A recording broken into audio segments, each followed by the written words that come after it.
ರಾಜ್ಯದಲ್ಲಿ ಕೆಂಡದಂಥ ಬಿಸಿಲು ಜನರ ತಲೆ ಸುಡ್ತಾ ಇದೆ. ಮನೆ ಬಿಟ್ಟು ಹೊರಗೆ ಕಾಲಿಟ್ರೆ ಸಾಕು ಬೆಂಕಿಯಲ್ಲಿ ಬೆಂದು ಹೋಗ್ತಾ ಇದ್ದಾರೆ. ಬಿಸಿಲಿನ ತಾಪಕ್ಕೆ ಜನ ನೀರು ನೀರು ಅಂತಿದ್ದಾರೆ. ಆದರೆ ಮೂಕ ಪ್ರಾಣಿ ಪಕ್ಷಿಗಳ ಪಾಡು ದೇವ್ರೇ ಗತಿ ಅನ್ನುವಂತಾಗಿದೆ.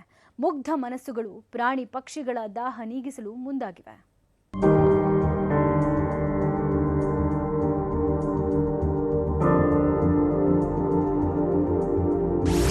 ರಣಬಿಸಿಲಿಗೆ ನೀರಿಲ್ಲದೆ ಪ್ರಾಣಿ ಪಕ್ಷಿಗಳು ವಿಲವಿಲ. ಪ್ರಾಣಿ ಪಕ್ಷಿಗಳಿಗಾಗಿ ನೀರು, ದವಸ ಧಾನ್ಯಗಳ ವ್ಯವಸ್ಥೆ. ರಾಜ್ಯಾದ್ಯಂತ ರಣಬಿಸಿಲಿಗೆ ಜನರು ಮನೆ ಬಿಟ್ಟು ಹೊರಗೆ ಬರೋಕೆ ಹೆದರ್ತಿದ್ದಾರೆ. ಎಲ್ಲ ಅನುಕೂಲ ಇರೋ ಮನುಷ್ಯರೇ ಬಿಸಿಲ ಬೇಗೆಗೆ ತತ್ತರಿಸಿ ಹೋಗಿದ್ರೆ ಮೂಕ ಪ್ರಾಣಿ ಪಕ್ಷಿಗಳ ಸ್ಥಿತಿಯಂತೂ ಹೇಗಿರಬೇಡ. ಅನ್ನ ನೀರು ಸಿಗದೆ ಬಿಸಿಲ ಬೇಗೆಗೆ ಬೆಂದು ಹೋಗ್ತಿವೆ. ಒಂದ್ ಕಡೆ ತಾಪಮಾನ ಬಿಸಿಗೆ ಕೆರೆ ಕಟ್ಟೆಗಳು ಒಣಗಿ ಹೋಗಿದ್ರೆ, ಮತ್ತೊಂದೆಡೆ ಮರಗಳು ಒಣಗಿರೋದ್ರಿಂದ ತಿನ್ನಲು ಆಹಾರವೂ ಸಿಗದೆ ಪ್ರಾಣಿಗಳು ಒದ್ದಾಡ್ತಿವೆ. ಇದನ್ನ ಮನಗಂಡ ವಿದ್ಯಾರ್ಥಿಗಳು ಪ್ರಾಣಿ ಪಕ್ಷಿಗಳಿಗೆ ಆಹಾರ, ನೀರು ನೀಡುವ ಮೂಲಕ ಮಾನವೀಯತೆ ಮೆರೆದಿದ್ದಾರೆ. ಪ್ರತಿ ವರ್ಷವೂ ಕೂಡ ಈ ಒಂದು ಸೇವ್ ವಾಟರ್ ಸೇವ್ ಬರ್ಡ್ ಅನ್ನೋ ಒಂದು ಕಾನ್ಸೆಪ್ಟ್ ಅನ್ನ ಹಮ್ಮಿಕೊಂಡಿದ್ದೇವೆ. ಅದೇ ರೀತಿಯಾಗಿ ನಾವು ಪ್ರತಿ ವರ್ಷವೂ ಏನಿಲ್ಲ ಅಂದ್ರೂ 50ರಿಂದ 100 ಮನೆಗಳಿಗೆ ಹೋಗಿ ಪಕ್ಷಿ ಪ್ರಾಣಿಗಳಿಗೆ ಸಹಾಯವಾಗಲೆಂದು ದವಸ ಧಾನ್ಯಗಳು ಹಾಗೂ ನೀರುಗಳನ್ನು ತೆಗೆದುಕೊಂಡು ಹೋಗಿ ಕೊಡುತ್ತೇವೆ. ಮತ್ತು ನಮ್ದು NSS ಘಟಕದಿಂದ ಎಷ್ಟು ಅಮೌಂಟ್ ಬಂದಿರುತ್ತೋ ಅದೇ ಅಮೌಂಟ್ಲಿಂದ ನಾವು ಎಲ್ಲರೂ ಸೇರಿ ನಮ್ಮ NSS ಘಟಕ ವತಿಯಿಂದ ಪ್ರತಿ ವರ್ಷ ಈ ಒಂದು ಯೋಜನೆಯನ್ನ ಮಾಡಾತೀವಿ.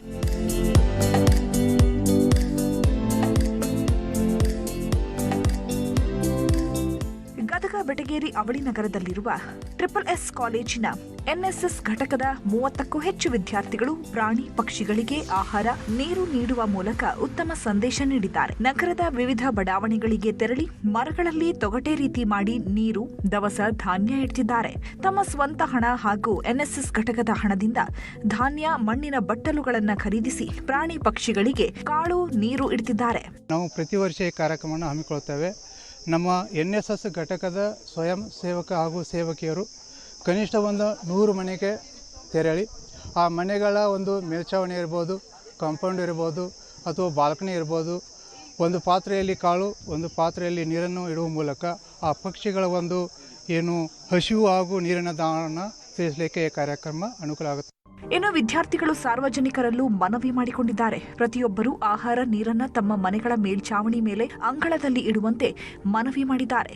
ಈ ಮೂಲಕ ಪ್ರಾಣಿ ಪಕ್ಷಿಗಳಿಗೆ ಕಾಳು, ನೀರು ಹಾಕಿ ನೆರವಾಗಿ ಪ್ರಾಣಿ ಸಂಕುಲ ಉಳಿಸಿ, ಬೆಳೆಸಿ ಅನ್ನೋ ಸಂದೇಶ ಸಾರಿದ್ದಾರೆ.